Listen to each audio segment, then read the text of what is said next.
I'm not going to lie, this story scared the shit out of me.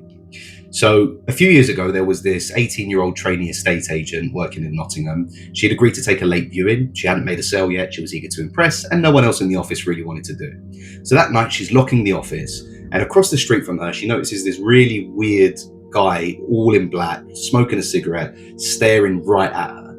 At the time, she wanted to say something or confront him because she felt really uneasy, but she didn't have time for that. So she jumped on the train. 10, 15 minutes later, she arrives at the property. But when she arrives, the same man is waiting for her on the porch. So she's thinking, oh, this must be the buyer. No problem. She walks up, they have a nice, normal conversation. She unlocks the door, she walks in first, and he follows behind her.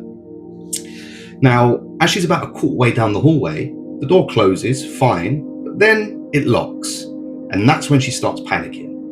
Her gut's telling her, you need to get out of here. This isn't safe. This guy's already giving you a weird vibe, and now he's locked you inside the property. Like, what's going on? But then her brain gets involved and says, listen, don't ruin your sale. This is your first one. You're going to look like an idiot. Just get through it. You'll be fine. So she brushes it off. She leads him through the house, and she's doing everything that she's been trained to do as an estate agent, asking all the right questions and, guiding him to make an offer, I guess. So as they're in the kitchen, she's showing him the appliances. She turns her back. And as she's talking, she hears this plop. So she turns around, and the guy's kind of dumbfounded when she does. And he just points straight to this wet cloth on the floor that definitely wasn't there before.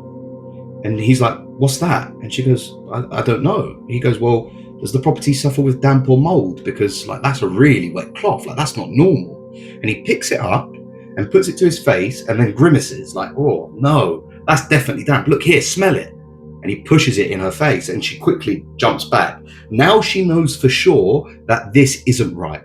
So her hands are shaking, but she's staying calm. She's like, okay, just give me a second. She pulls her phone and she makes a phone call. She goes, hi, can you tell Mr. Brown that Mr. Brown, that I'm going to be 10 minutes late to my next appointment. Okay, thanks.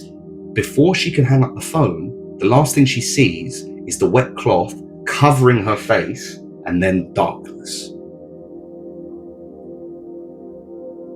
When she wakes up, she looks around, she's half naked, she's surrounded by ambulance, police, and her worried to death manager staring down at her. What the man didn't know is that Mr. Brown was a safe word that the estate agency company used when they were in danger. So as soon as she called her manager and said, Mr. Brown, the manager knew immediately to call the police. The police burst down the door and they saw the guy escaping through the back window. Now, she was absolutely traumatized. She didn't want to do anything to do with the estate agency anymore. She moved towns, changed jobs, everything. But for the next 3-4 months, she could swear that she could see this guy, that he was just popping up randomly in random places. But again, because she was so traumatized, she thought it was her imagination just, playing tricks on her. So one night she gets home from work, she unlocks her door, she walks up the stairs, pours herself a glass of wine, and normal, nice, chilled evening. Her phone vibrates. So she picks it up and it just says, unknown number, viewing confirmed. Again, she's thinking, what is going on? I don't even work in a estate agency, but whatever. She doesn't think anything of it. Puts the phone down. 10 seconds later, it vibrates again. Okay, opens it, and this time what she sees scares the living daylights out of her. It's a picture of herself 10 minutes earlier unlocking her front door.